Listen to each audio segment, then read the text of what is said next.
السلام علیکم ورحمۃ اللہ وبرکاتہ۔ پیارے عزیز دوستو، آج کی یہ ویڈیو بہت زیادہ خاص ہونے والی ہے۔ آج کی اس ویڈیو میں ہم آپ کو حضرت موسیٰ علیہ السلام کی پیدائش کا پورا واقعہ بتائیں گے۔ کہتے ہیں کہ جب حضرت موسیٰ علیہ السلام کی ماں کے پیٹ میں جب حضرت موسیٰ علیہ السلام آئے تو حمل کی کچھ نشانیاں ظاہر ہی نہ ہوئی۔ یہی وجہ ہے کہ ان پر کوئی دائی بھی مقرر نہ کی گئی۔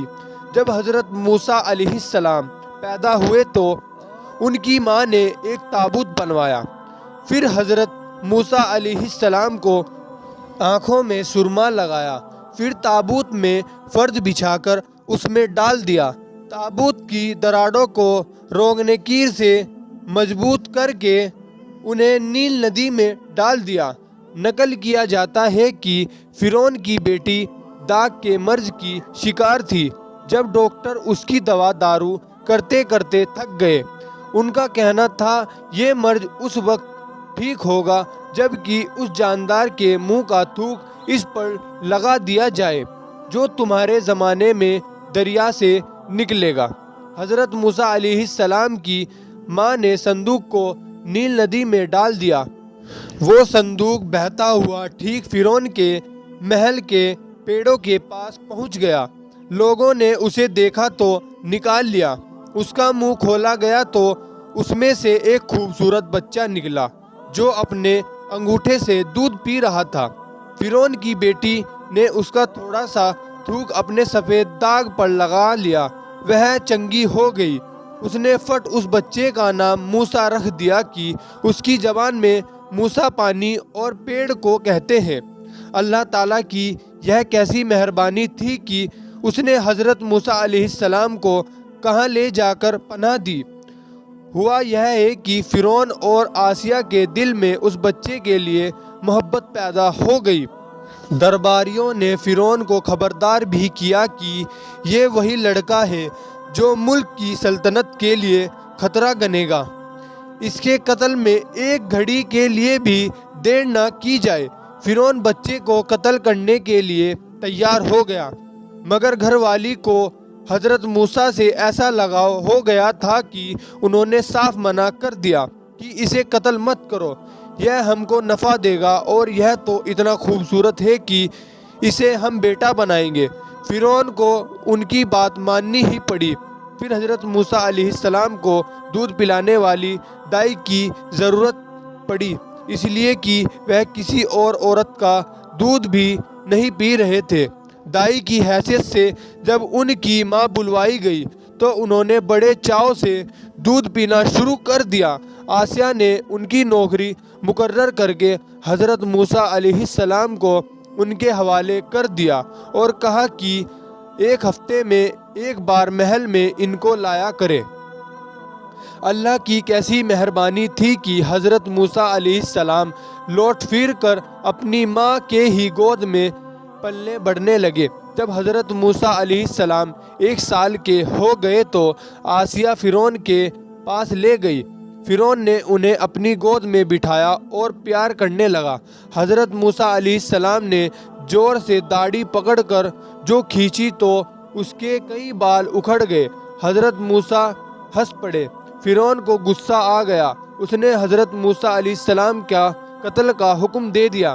بیوی آسیہ کو فرعون سے فریاد کرنی پڑی، بولی چھوٹے بچوں کی حرکت کو عقل کے ترازو پر نہیں تولا جا سکتا، بچہ بچہ ہی ہے، ویسا اگر تمہیں ضد ہے تو اسے آزما کر دیکھ لو کہ یہ کام جان بوجھ کر کیا گیا ہے یا کوئی بچکنی حرکت ہے تو انجانے میں ہوئی ہے، اگر جان بوجھ کر ہوا تو سزا دیجیے ورنہ معاف کر دیجیے۔ آزمائش کے لیے ایک تھال یاقوت کا اور ایک انگاروں کا طلب کیا گیا، اسے حضرت موسیٰ علیہ السلام کے آگے رکھ دیا گیا۔ حضرت موسیٰ علیہ السلام تو چاہتے تھے کہ یاقوت کے تھال میں ہاتھ ڈال دے، لیکن تبھی حضرت جبرائیل علیہ السلام نے ان کا ہاتھ آگ کی تھال میں ڈال دیا۔ آپ نے انگارہ اٹھا کر منہ میں رکھ لیا، چنانچہ تھوڑی سی آپ کی زبان مبارک بھی جل گئی اور گر پڑ گئی۔ فرعون نے جب یہ حال دیکھا تو اس کے دل میں جو بدلے کی آگ بھڑک سی اٹھی تھی وہ بجھ سی گئی۔ اس کے بعد حضرت موسیٰ علیہ السلام سکون کے ساتھ راج محل میں ہی پلنے بڑھنے لگے۔ جب آپ 17 سال کے ہو گئے تو آسیہ ان کی تربیت میں لگ گئی۔ 400 غلام زبردست کپڑے والے، سجے سجائے تاج کے ساتھ اور گلے میں ہار ڈالے ہوئے حضرت موسیٰ علیہ السلام کی خدمت کے لیے رکھ دیے گئے۔ حضرت موسیٰ علیہ السلام اب بڑی شان کے ساتھ رہ رہے تھے۔ جس وقت وہ شاہی شان کے ساتھ محل سے نکلتے تھے تو لوگ یہی سمجھتے کہ یہ فرعون کا بیٹا ہے۔ حضرت موسیٰ علیہ السلام کی رگوں میں اسرائیلی خون تھا کہ اس لیے شکر ہی سے انہیں اسرائیلیوں سے لگاؤ تھا۔ ان پر جو ظلم ہو رہا تھا اس کا غم انہیں برابر ستاتا رہتا، لیکن فرعون جیسے ڈکٹیٹر کے سامنے چوپ کرنا بھی ممکن نہ تھا، اس لیے اور بھی غمگین رہتے۔ کبھی کبھی اپنا غم بھلانے کے لیے سیر کو تنہا نکل جاتے۔ اتفاق کی بات کہ ایک دن ایک قبطی بنی اسرائیل پر ظلم کر رہا تھا۔ حضرت موسیٰ علیہ السلام نے اسے بہت سمجھایا لیکن قبطی نے کچھ دھیان ہی نہیں دیا۔ حضرت موسیٰ علیہ السلام سے برداشت نہ ہوا، انہوں نے اس کو ایک تماچا جڑ دیا۔ تماچا مارتے ہی وہ قبطی مر گیا۔ جب حضرت موسیٰ علیہ السلام کا غصہ ٹھنڈا ہوا تو اس حرکت پر انہیں بڑی شرمندگی ہوئی۔ فرمایا یہ کام تو شیطان کا ہے اور پھر چلے آئے۔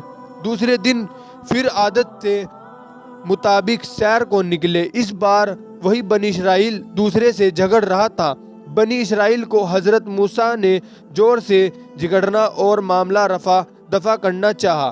بنی اسرائیل تو پہلے ہی دن حضرت موسیٰ علیہ السلام کی بھجاؤں کی طاقت دیکھ چکا تھا۔ بے اختیار بول اٹھا کہ جیسے کل تو نے قبطی کو مارا ویسے مجھے بھی قتل کر دے گا یہ۔ قبطی نے بنی اسرائیل کو چھوڑ دیا۔ پھر وہ فرعون کے دربار میں سیدھے پہنچ گیا اور مدد کی فریاد کی۔ قبطی کے قاتل کی تلاش میں تو وہ تھا ہی۔ حضرت موسیٰ علیہ السلام کے بارے میں جب اسے معلوم ہوا کہ انہوں نے قتل کیا ہے تو اور آگ ببولا ہو گیا۔ نہ جانے کیوں وہ حضرت موسیٰ علیہ السلام سے پہلے سے ہی جلا کرتا تھا۔ فوراً حکم جاری کر دیا کہ موسیٰ کو قید کر کے اس کے سامنے پیش کیا جائے تاکہ قتل کا بدلہ لیا جائے۔ کہتے ہیں کہ جس بڑھئی نے حضرت موسیٰ علیہ السلام کا صندوق بنایا تھا اور نشانیوں سے جانتا تھا کہ وہی شخص ہے، یہ بھاگا ہوا آیا اور حضرت موسیٰ علیہ السلام کو خبر دی کہ بھاگنا ہو تو بھاگ جاؤ نہیں تو مارے جاؤ گے۔ وہ اسی وقت کچھ سامان وغیرہ لے کر شہر سے باہر چلے گئے۔ انہوں نے جنگل کی راہ پکڑی۔ 7 دن تک پیڑوں کے پتے کھا کھا کر دن گزارتے رہے۔ دوستو اس ویڈیو میں ہم نے آپ کو حضرت موسیٰ علیہ السلام کی پیدائش کا واقعہ بتایا۔ اگر یہ ویڈیو آپ کو ذرا بھی اچھی لگی ہو تو اس ویڈیو کو آپ دل سے لائک کر دیجیے گا اور زیادہ سے زیادہ اس ویڈیو کو شیئر کر دیجیے گا اور ہمارے چینل اسلامک ورلڈ کو سبسکرائب کر دیجیے گا۔